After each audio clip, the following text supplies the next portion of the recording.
মধ্যে আমরা এই ধোলাইখাল হাটে দুইটা পাকিস্তানি পাকড়া গরুর সন্ধান পেয়েছি।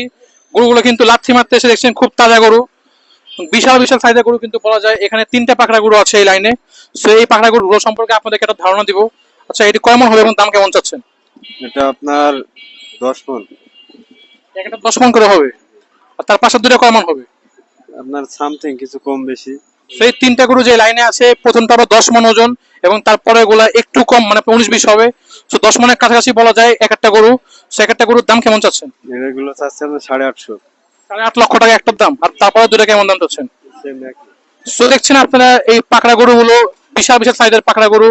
একটার দাম চাওয়া হচ্ছে 8.5 লক্ষ টাকা করে। আপনারা আসবেন, দামাদামি করবেন, তারপরে নেবেন। এটা তার চাওয়া দাম। দাম কিন্তু আরো কমবে আশা করা যায়। সো এক একটা গরু 10 মণ ওজনের মতো আছে। 10, এই গরুটা 10 মণ হবে শিওর। তারপরে এগুলো 10 মণে একটু 19-20 হবে। একটা গরুর দাম চাওয়া হচ্ছে 8.5 লক্ষ টাকা। আপনারা আসবেন, এসে দাম